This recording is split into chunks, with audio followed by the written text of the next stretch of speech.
আমরা door to ডোর যাওয়ার চেষ্টা করছি, শিক্ষার্থীদের ধারে ধারে যাওয়া গিয়ে তাদের আকাঙ্ক্ষার কথা, তাদের প্রত্যাশার কথাগুলো শোনার চেষ্টা করছি। শিক্ষার্থীদের স্বতঃস্ফূর্ত রেসপন্স আমরা দেখতে পাচ্ছি, আলহামদুলিল্লাহ। আমরা দেখতে পাচ্ছি আমাদের এই বিশ্ববিদ্যালয়ে আজকে 100 বছর পার করেছি, এখানে যতগুলো সংকট আছে সবগুলো কৃত্রিম সংকট। এই সংকটগুলোর মূল কারণ হচ্ছে এখানে প্রপার এক্সিকিউটিভ প্ল্যান না থাকা, পলিসিগত জায়গায় সমস্যা। তো ঐক্যবদ্ধ শিক্ষার্থী জোটের পক্ষ থেকে আমরা এই পলিসিগত জায়গায় কাজ করতে চাই। আমরা অনেকগুলো সমস্যাগুলো আমরা নোট করেছি, আমরা প্রতিদিনই বলছি। ওয়ালটন এখন দেশের সীমানা পেরিয়ে পৌঁছে গিয়েছে 50টিরও বেশি দেশে।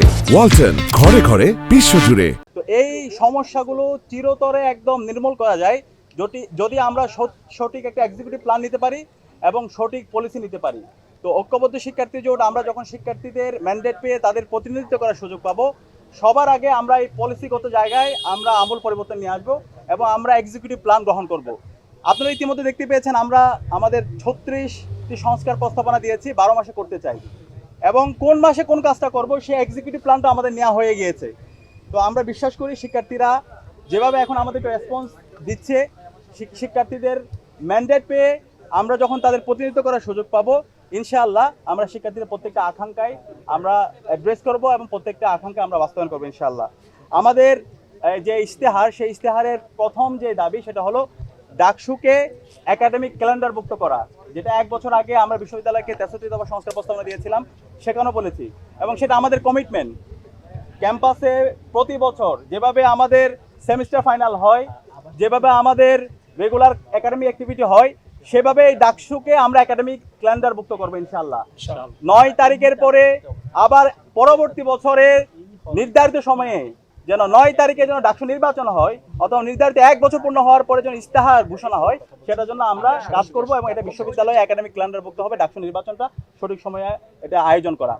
একই সাথে আমরা বারবার বলছি আমাদের ঢাকা বিশ্ববিদ্যালয়কে আমরা একটা পূর্ণাঙ্গ একাডেমিক ইনস্টিটিউট বানাতে চাই।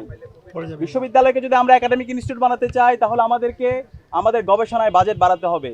আমাদের শিক্ষক নিয়োগ যে প্রক্রিয়া আছে সেই নিয়োগ প্রক্রিয়ায় মেরিটোরিটিস এনশিওর করতে হবে।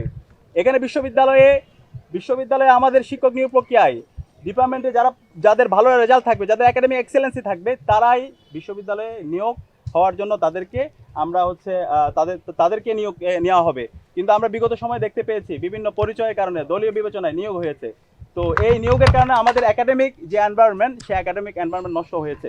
এবং একই সাথে আমাদের যে গবেষণায় যে বাজেট, সেই বাজেটের কথা আমরা বারবার বলছি। একটি যদি পূর্ণাঙ্গ একাডেমিক ইনস্টিটিউট করতে চাই, অবশ্যই আমার গবেষণায় বাজেট বাড়াতে হবে, আমার লাইব্রেরি ফ্যাসিলিটিস বাড়াতে হবে।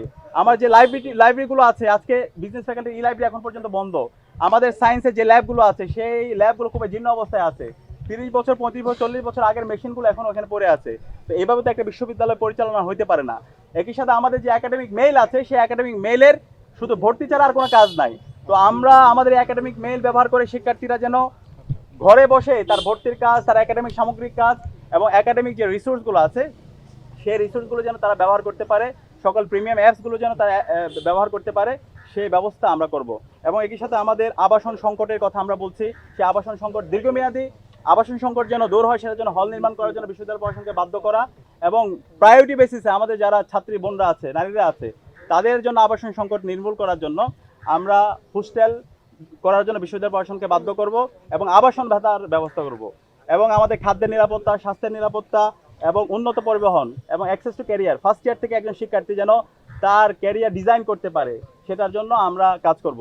তো আমরা বিশ্বাস রাখি ঐক্যবদ্ধ শিক্ষার্থী জোটের যে অ্যাক্টিভিটি, সেই অ্যাক্টিভিটি এবং যে ইশতেহার, সেটার উপর ঢাকা বিশ্ববিদ্যালয়ের শিক্ষার্থীরা আস্থা রাখবে এবং ইনশাআল্লাহ আমরা 9 তারিখ শিক্ষার্থীদের ব্যালট বিপ্লব দেখতে পাবো ইনশাআল্লাহ। এবং শিক্ষার্থীদের ম্যান্ডেট পেয়ে আমরা শিক্ষার্থীদের আকাঙ্ক্ষার স্বপ্নের ঢাকা বিশ্ববিদ্যালয় বিনির্মাণ করব। এবং সে কারণে আমরা আমাদের স্লোগান দিয়েছি, স্বপ্নের ক্যাম্পাস গড়ার পথযাত্রী, আমরা থামবো না। যে এই স্বপ্ন নিয়ে আমরা ঢাকা বিশ্ববিদ্যালয়ে ভর্তি হয়েছিলাম, এখানে চমৎকার একটা একাডেমিক এনভায়রনমেন্ট থাকবে, এখানে গবেষণার পরিবেশ থাকবে, লাইব্রেরি ফ্যাসিলিটিস থাকবে, আমার খাদ্যের নিরাপত্তা থাকবে, স্বাস্থ্যের নিরাপত্তা থাকবে, নারীদের জন্য একটা নিরাপদ ক্যাম্পাস হবে এবং আমার পরিবহনের আধুনিকায়ন হবে। সেই ধরনের একটি স্বপ্নের ক্যাম্পাস বিনির্মাণ না হওয়ার আগ পর্যন্ত আমরা থামবো না, আমরা আমাদের লড়াই চালিয়ে যাব এবং সেই স্বপ্নের ক্যাম্পাস বিনির্মাণ করার জন্য সঠিক এক্সিকিউটিভ প্ল্যান বিনির্মাণ করা এবং সঠিক পলিসি নির্ধারণ করার জন্য আমরা বিশ্ববিদ্যালয় প্রশাসনকে বাধ্য করব।